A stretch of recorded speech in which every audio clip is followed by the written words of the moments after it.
Good afternoon. Welcome to our homebuyer seminar. I'm Bill Gross, along with my colleague. It's weird how this is backwards. I point that way to you, but you look there that way. Anyhow, either way, here we are live on Facebook or YouTube or whatever social media you're on. We get together every Wednesday at 5 p.m. to talk about buying houses, homebuyer seminar, whether it be first time or trade up buyer. The market, Patricia, what's going on from your side? What do you see going on? Well, we're seeing the rates are pretty much staying in the same bandwidth they have throughout the year. We're not seeing much of a difference there. Today we're at 6.90 for 30-year fixed. The Fed's actually put kind of a pause on the rate hikes. We're not really seeing anything significant right now as far as any rate increases. So we're right under 7%, which is kind of where we've been at throughout the year. We've been between like 6.5, 6.99, just at 7, right under 7. So now we're down back to 6.90. And at this point, buyers are pretty much conditioned to these rates right now. I don't really hear too many clients talking about rates. It's just basically what's the payment going to look like. So if we can manage the payment, then we can manage, the rest of the deal as far as structuring the purchase price, depending on what they can afford. But yeah, we've been pretty much holding steady with the interest rates. We're not seeing a big dip up or down, increase or decrease. Yeah, so definitely rates have been hovering all year. You can see historically, rates are still pretty much where they've been most of my lifetime, most of my career in real estate. In fact, they're above 10, and they came down. It was a big deal. But, for this past year, they've been hovering dangerously close between 7 and, between 6 and 7, as you said, all year long. They slightly went above 7. And I think the fear is, if you go back to the max, the fear is it breaks through 7 and goes up like this. That was what the fear was. It wasn't that rates at 7 were so high. It was, well, what if they go past the point and go to the 8s and the 9s and 12s and 14s? Right. That hasn't happened. It could happen. I don't really predict the future. It doesn't look like it's going to happen. Hey, if you're watching live right now on YouTube or Facebook, feel free to put a comment in. If you agree with us, agree. If you disagree, say hi, like it, subscribe. But it is live. We are watching the comments. I'm watching the social media on Facebook and YouTube right now live. But that was the main fear. Especially older people like me remember how tough business was when rates were in the 10s and 12s and 16%. Our fear was when they jumped up, there was beginning of a complete rush. And things may change. But as it sits right now, if you just look at where it's been all year, it just hovered between 6 and 7. Every time it's gotten up to that 6.9, it's come back down. It got up, came back down. And it seems like that's a spot that kind of seems to cool off the energy. That said, things are still pretty busy. Everything I have is going into escrow. A couple offers on each property. Buyers are motivated, clearing contingencies, getting appraisals done. So for my money, the market's still pretty solid. Yeah, there's closings still happening every day. And, in fact, on the Palmdale listing that I have right now, it's a single family, 4-bedroom, 2-bath. It's a 2-story home. And I'm barely getting ready to do an open house, and I already have 4 offers. And that's without, that's one from a client out of state that's looking for a place to live here in California. So they're looking to come back and reside here again. They left for a couple of years. Now they're looking to come back. But even with investors are having a hard time these days finding their next project. So when they see what looks like could be a good deal, they're jumping on it too, because you're not seeing a whole lot of inventory right now. It's still pretty low where we're at, especially in the LA market. This is always a hot market, whether it's spring, summer, going into fall. This is just always a market that professionals want to be in, millennials. There's a lot of, nightlife going on here, a lot of culture, arts, museums in downtown Los Angeles, and just a lot of attractions for, it's one of those areas where there's like something for everybody. So I'm looking forward to starting to review these offers because they're pretty competitive right now. This is without even showing the house. Wow. I have a listing put in escrow, and I was showing letting the appraiser in today, and I had not been to the property yet. And so I went, and the pool's on the roof. And it was a beautiful pool. This is at Lafayette Park Place. Pools? I'm sorry? Is it like one of those infinity pools? The water just tapers over? No. This is a condo. It's on the roof. It's a older pool, but it's nice. It's clean. I'm a swimmer, so it's a clean, long rectangular pool on the roof. But from the lounge chairs, you have a view of all Los Angeles. This is Lafayette Park Place is just east of Vermont and west of MacArthur Park, let's say. And so the pool's on the 8th floor. You have views all around. And they have a spa that's like up a little bit on top of that even. And of course, when I was there, unfortunately, there was a woman sunbathing in a bikini. And I wanted to tell her, hey, can you put something on that bikini? It's a little too skimpy. You're distracting us. We're professionals doing work here. I didn't say anything to her, though, because... Well, I offered to put more on, but she wasn't interested. No, I didn't do that. But no, I'm saying this is Southern California, and I didn't realize how nice that pool was. And this is a case where, as an agent, like, wow, and my property sold before I had a chance to do open house. We got pictures, we put it on the market, got a couple offers right away. We held it open the next week. I had an agent who signed up, who asked me to do it, but we really had offers in place. And so I went there, I thought, it'd be kind of fun, maybe do an open house up there, or brokers open, and whatever, invite, all the ladies to come. But I'm married, so I can talk like that, but I can't actually do that. So you can talk, but not that. I'm a big talker when my wife's not around, but she's in the other room. She can't hear me, so I can talk big. And speaking of great lenders, there's Gustavo Segura. Yeah. How you guys doing? What's up, Gustavo? Doing good. Let's see. Let's get you in. So we're just talking about the market and those interest rates are staying in the bandwidth 6 to 7%. So some of the drama taking out of your business. What are you doing all day long now that you don't have the drama of our rates going to go up to 18%? 18%. He's trying to give birth to a it's home prices, right? I know. Those are the things. We still got to do the closing side of it as well. But as far as the rate, Jerome Powell was over with Congress, and I think his communication, I think, will go over well. And I think the words that he used was, that inflation will be coming down. The shelter cost is going to be coming down. So they do see over the next month or two that to show in the reports. And I think that was those are good key moments that people are looking for. He didn't leave it out as like, well, we'll see what happens, what we're going to do, if we're going to raise the rates again for the Fed fund or what. So I think that was positive news for everybody to hear, that he's saying that inflation is coming down, the shelter cost is going to come down, and hoping then the next thing will be the rates to come down.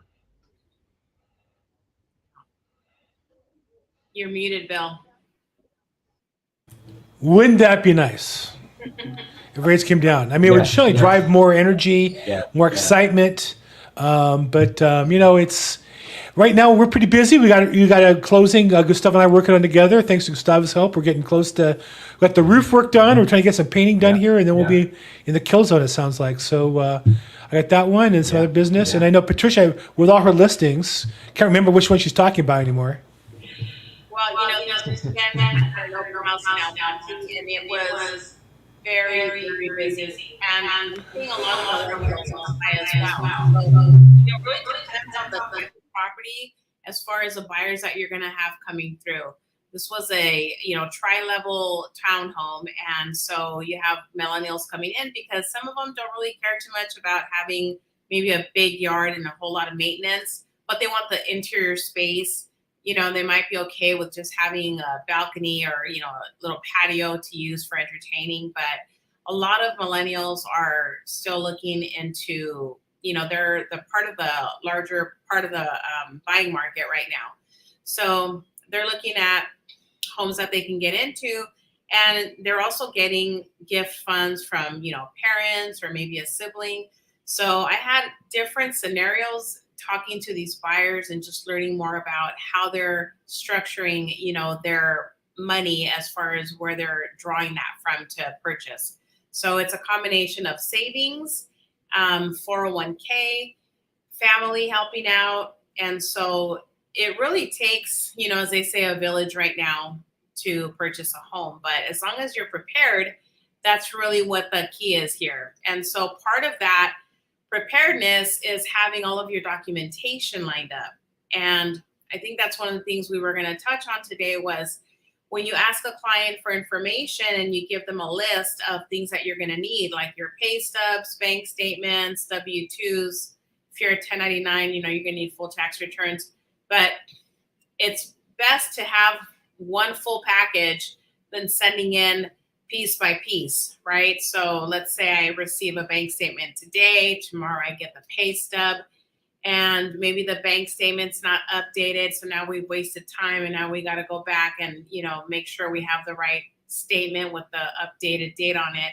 So things like that really start to delay the process and what could be a really fast process. So we work with clients in that aspect to make sure that they have provided us everything that we have on the list, making sure that that full package is complete and that we're not missing anything, because we want to get your loan approval as quick as possible so that we can get you out there, looking at homes and getting into the fun part, right, of shopping for a home, which is going out and looking at property. So I know you were mentioning before the things that delay getting that loan approval is when you run into a hiccup where you don't have all of the full package, you don't have all of the information complete. Or the borrower goes out and hasn't mentioned to you that you have another loan somewhere else and you're getting ready off of your credit. I like to leave out one document just to drive Gustavo crazy. I find that fun. I think a lot of buyers like to do that. They do. And that's exactly right. When we, in the beginning, it's important so that we can get that pre-approval done. After that, it's even more important as well, because, we'll ask for a bank statement, for example. And when we go through the bank statement, if there's a large deposit, right, all of a sudden we see $5,000 in there, they're going to ask, where did that come from? Where is that money coming from? Who gave it to you? Okay, well, we're going to need a letter. You're going to need to have the donor that gave you that money. They're going to need to sign it. There's certain information that will be on there, right? We need a copy of their bank statement in order to see that the money's coming out from them. So it has legs, any little thing that is going to affect the loan, such as gift funds, it will not just be, oh, my daughter is giving them to me, right? It is, my daughter's giving them to me. Here's the letter. Here's their bank statement. Here's the money coming into my account. Here's everything, right? To us, right? Let us know this is what's coming. This is what we're gonna do. I need to get money from so and so, or I need to get from my 401k. There's going to be, like you said, more people getting involved to make my dream of owning a home possible. Right now, I'm going through that with my niece. She's going and she's making different offers, which she's overbidding because it's still hot out there. And they're looking at maybe having to put a little bit more down, getting into that 20%, going up to 15 or 20% to make the offer better. And now we're looking at, okay, family members are going to be giving some money. So the more we can know, the more we can anticipate some of these things, the more we can help them and structure the loan better so that we can speed through this and get a fast closing. Yeah. Speed to market. Everything has to be turned around very quickly for the best result. Well, and the buyer should appreciate that, especially properties vacant, speed translates into savings for the seller, which can translate into savings for the buyer. I have a case right now where we're moving from one loan type, some sort of city program. I didn't really want to, but it was the best offer, and we accepted it. It turns out instead of the city program, they're going to just do a standard conventional loan, but we're going to save about 30 days in the close time. Well, to the seller, that's worth some money. And so if they can execute in time and save in 30 days or 20 days, the seller can give a credit more generously for some repair work, a couple $1,000s. If they drag it out, then this, you're burning money on the seller. Why should they give you money for the closing costs? And so I think it's not to say that everything you say to the seller should come back to the buyer, but if you save money to the seller, it strengthens your negotiating position to ask for some of that or all of that back on the buyer side. And the key then is execution. You have the opportunity to close early. You can save everybody some money. Okay, so that's it. Let's wrap up. Sounds like I'm having some audio problems. It sounds like Gustavo's having maybe a little bit of internet problem, and Patricia has a too many listings and too many escrows problem. We don't have that problem. I'm doing pretty good, but I don't have quite that problem. So let's wrap up. Last words, say, Patricia, what would you say? Somebody's thinking of buying a house. They're scared. They're nervous. Can they get it done? What's your best advice for them today? So yes, absolutely. It's something that we can look at and create that pathway for you. Let you know if it's something that you qualify for today, or if it's something that we're going to work towards, meaning maybe in 3 months or 6 months, we'll be able to get you that loan approval. So we just need to look at your scenario, your financials, and then go over that with you, ask you a few questions, and also learn about your goals. Where do you want to live? What does that look like for you in the next 5 or 10 years? So give me a call. I'm happy to help. I can be reached at 323-365-9909. And don't give up. It can still happen for you. Excellent. Gustavo, last words for buyers getting ready to make a move. Yeah, we just talked about the rates that they could be coming down here, and it's one of those things of be careful what you wish for, because I think as the rates come down, more people are going to come in. So if you're in that position where you can start your process a little bit early, get a little bit of a head start, definitely take a look at your options. Like Patricia said, let's get you pre-qualified, pre-approved, and then that way you can start a little bit earlier before everybody starts jumping into the pool here, because the rates are coming down, and then that's going to push on the prices on the homes. So definitely start, and we'll be here to help you out. And you can reach me at 714-334-4563. And I'm Bill Gross, and my best advice is, failure to plan is planning to fail.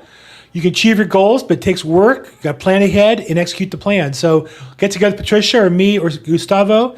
Let's get prepared. Let's get planned. That way, if things fall in your lap, you're ready to take advantage of it.